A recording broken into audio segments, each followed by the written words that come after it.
oncology is a great example of a field where until you actually come to a place where you can say, I have cancer, it's going to be really hard to pursue any treatments for it. My name is Ray Barfield, and my title at Duke is Professor of Pediatrics and Christian Philosophy. I'm a pediatric oncologist and also do pediatric palliative care. Welcome to episode 12 of the Post-Call podcast by MD Edge. I'm your host, Nick Andrews.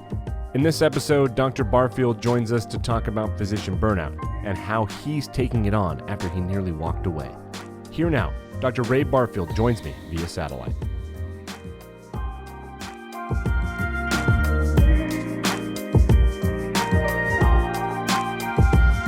First question is, will you just give me a quick, give me the skinny on reimagining medicine? What is that? So reimagining medicine started as an email to our provost after I had been on the admissions committee at the medical school.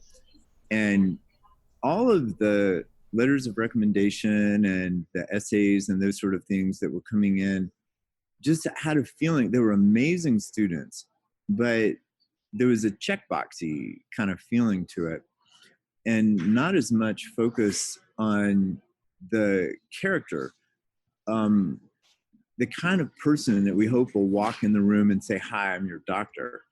And so what I pitched to the provost was, why not start a program that over the course of 2 years or 4 years, however the program ends up panning out, that's focused on practices that people can master as human beings before they hit medical school and the unraveling process starts.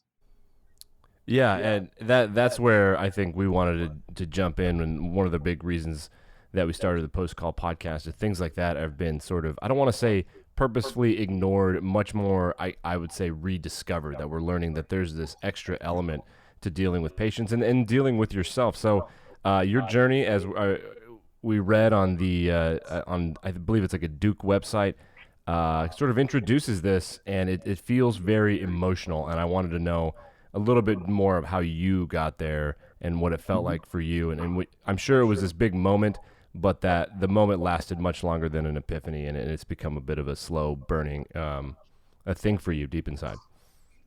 Yeah, it was actually, repeated experience of failure that helped me out a lot.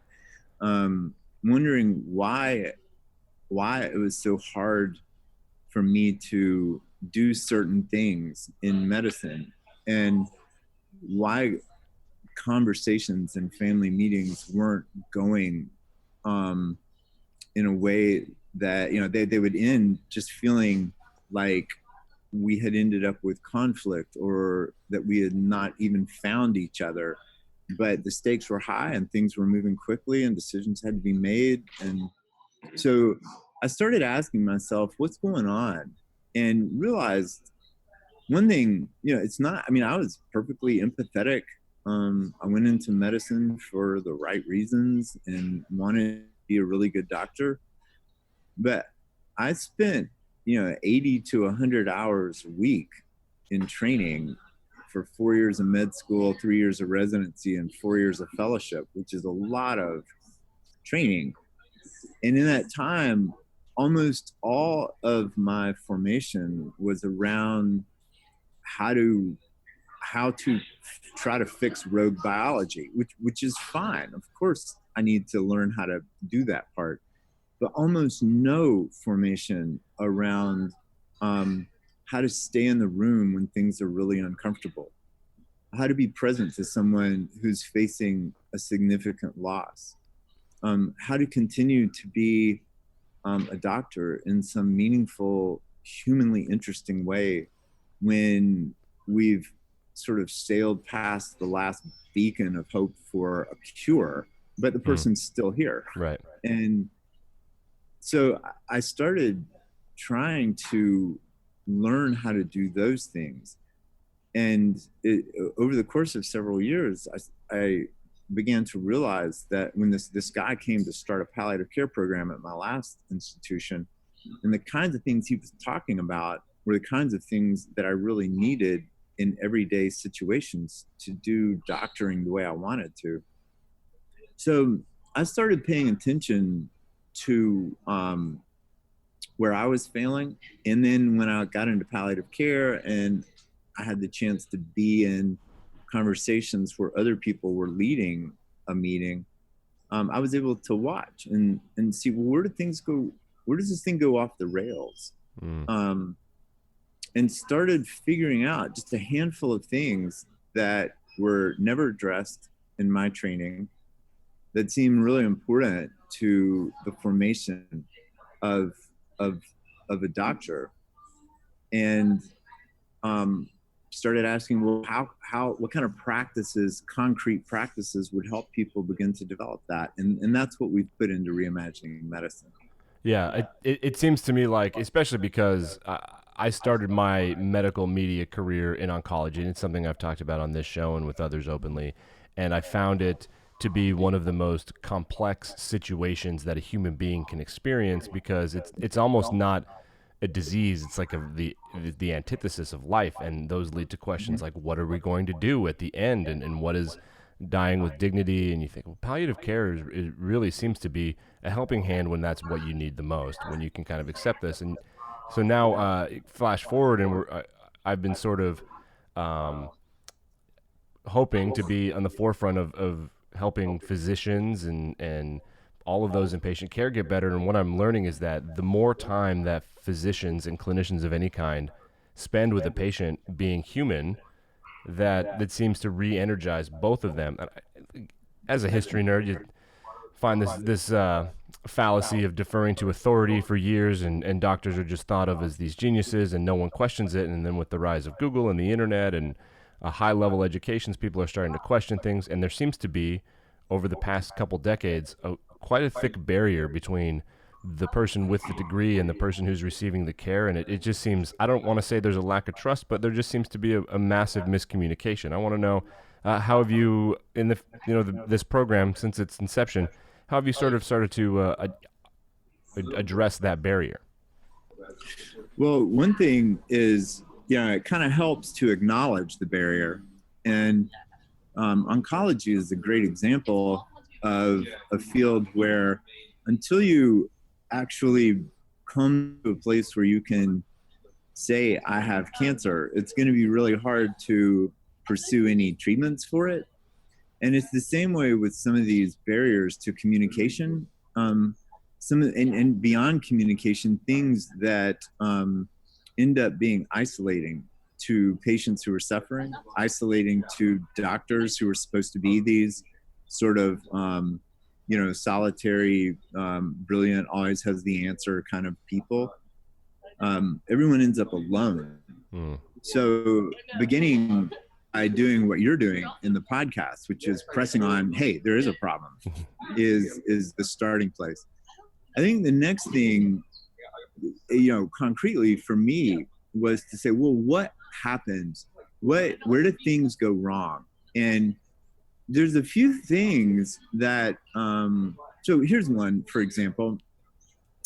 So I have access to the inside of my life, right? But I simply don't have access to the inside of your life unless you share it. Mm-hmm. But when you start to share it, it's not enough for me to just passively receive, whatever words you're saying. I have to be able to reach imaginatively into what it's like to be Nick, Sure. And so with the kind of curtailing of imaginative liveliness that happens in a lot of medical training, I think we lose that ability to reach into unfamiliar worlds. The second thing that sort of interrupts deep communication, real communication, whether it's an end of life kind of thing or just something hard. Death is not only a form of loss, for sure.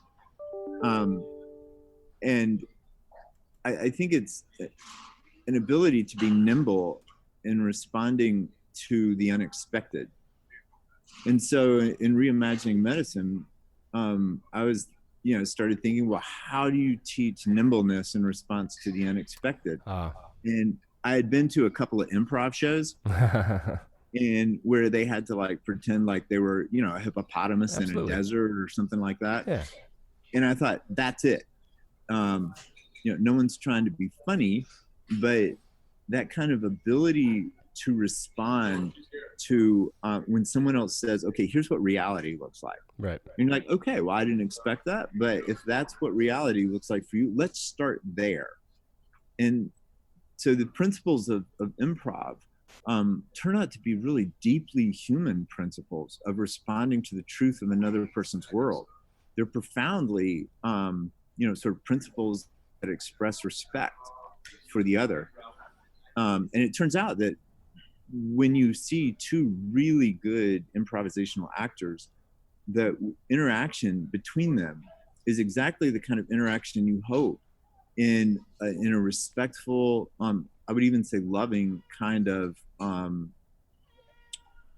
doctor-patient exchange, because they have regard for each other. They accept the gift of whatever the other person's statement is as a gift, as a contribution to the conversation. And these kind of things are wonderful ways to talk about communication. It's much more effective than just talking about, leaning forward a little bit in your seat, maintaining eye contact at this point. Those are all useful, but this gets to the deep underlying sense of what the dynamic is.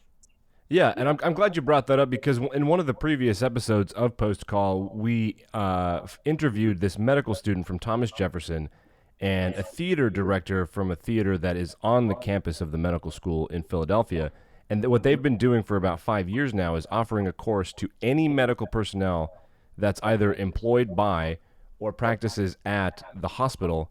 And it was a way to sort of combat burnout, but also teach empathy, so to speak. And they found after the first 5 years that when they would teach playwriting, a lot of physicians wrote plays about these really intense interactions with patients, but they also found that the physicians would say, this really improved the way I was communicating, and it made me present with the patient in the moment, where because you've been drilled about the science of biology and chemistry and pathways for years, what's a case to you and what obviously needs to be a case for you to think scientifically for that person in that moment is one of the weirdest, most surreal, difficult days of their life.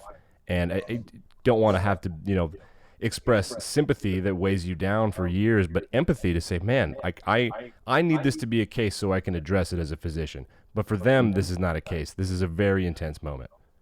Mm-hmm. Exactly. Almost no one experiences their own disease in biological terms. Yeah. They experience it in terms of, possibly physical suffering, but also in terms of what they're afraid of, what they hope for. If they are ill, they're probably not on their A game, intellectually. And so they're trying to process difficult information with maybe a foggy mind, and they're experiencing confusion and bewilderment. If you think about the ideas of, what do you fear? What do you hope? What part of your life is being disrupted? What is the disruption? How are you going to respond to the disruption? What's the outcome going to be? Those are elements of a good novel, a good story. Absolutely. And once, until you clue into the reality that the language that patients use, including doctors who become patients, that the language that they use to talk about their actual experience of an illness is the language of storytelling, not the language of biology. And so to have no facility with the language of storytelling, or even the capacity to listen well to a story and hear what's being said, is to miss one of the most important things that distinguishes the work of practicing medicine from the work of, say, being a basic scientist. Yeah, absolutely, and it's such an interesting, I guess, juxtaposition because I equate being a high level physician or someone with a PhD, NPPA, and of course MDs and DOs. I equate that very much with military service or with being a high level athlete. In that you've been doing this thing for years, and it's really difficult for someone like me who hasn't lived that life to understand. Like I wake up 16 hours later, I go to sleep, and I've done this one thing, and I've done that for a decade. To kind of step back and say, wow, this is maybe, there's a different way to process other sorts of information. How can I compartmentalize my life in a healthy way? I thought Derek Jeter had one of the weirdest and most poignant quotes about being someone like this. Um, he retired and he said, it was so weird. I went to bed an old man, but I woke up a young man. Where you think, wow, I see the world differently now just by removing myself from this thing that I've needed to do for so long. And it's different for physicians because you can't retire at 45 and you live life 2.0. You're going to keep going. And this is why I really love your program where you're reimagining medicine and making doctors well again was a quote that I remember. How can we make the old women and men feel like young women and men when they wake up in the morning? Exactly. And right now we're doing the opposite. We're taking, so Duke last year I think got like 8,000 applications for 110 spots. Unbelievable. And we interviewed 800 people, which means that we just cut 7,200. Mm-hmm. And then the 400 top people from the interviews came to the executive committee for admissions. And we went through them, letter by letter, essay by essay, and so forth to find the very best that we possibly could, whatever best means. And we take those people who are these young, just bright, energetic, vibrant people and turn them into old people. Right. And that's your point is really spot on. I haven't heard that quote, but I love it. The idea is, if flourishing is dependent on the corporate machinery changing, then we're going to have to wait forever. Mm-hmm.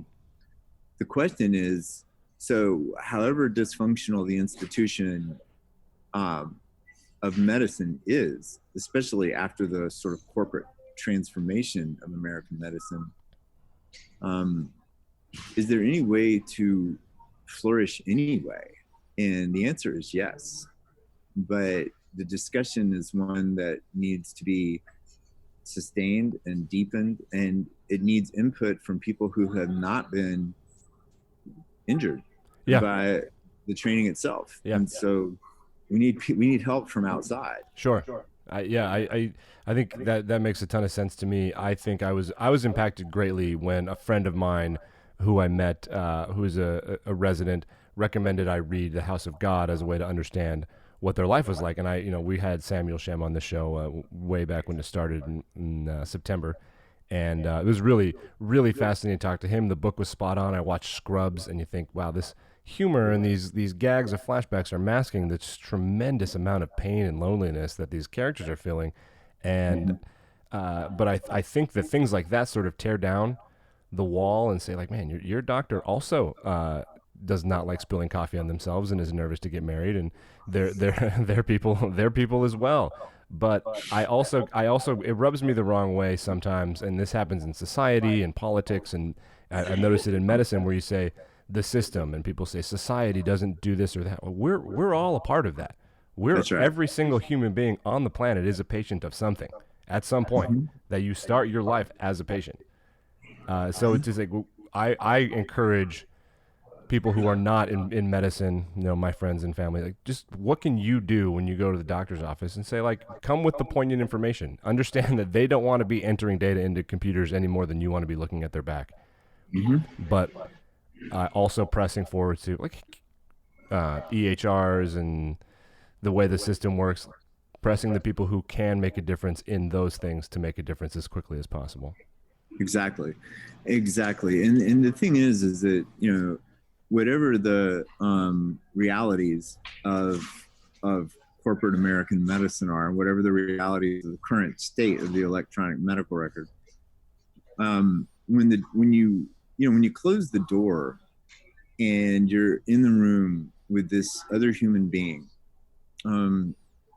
there's a whole lot that those 2 people or 4 people, however many people are in the room, there's a whole lot that you can contribute to making that a deep, meaningful, authentic, genuinely human, honest, nourishing, enlivening, fear addressing kind of experience. Yeah.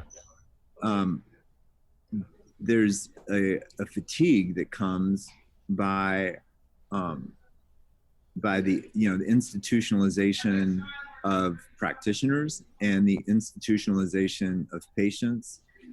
The assumptions that the system is the system, it is what it is, there's nothing we can do. And we need better doctors, but we need better patients too. Sure. Yeah.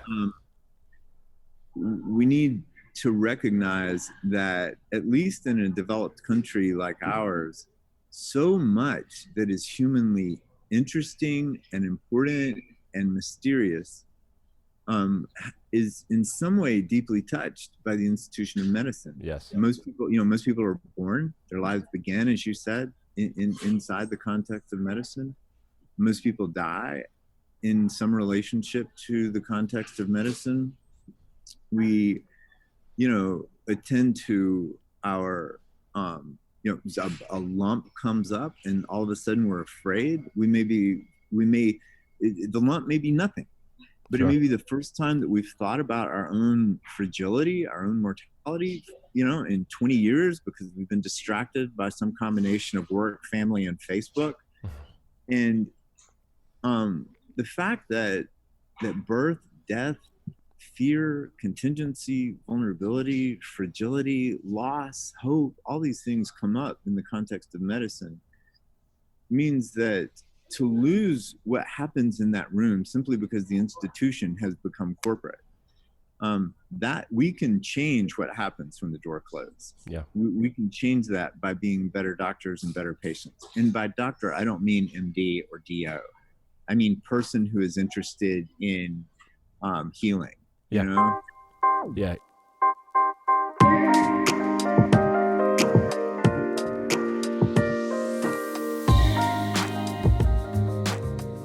Be sure to stick around for part 2 of this conversation next week.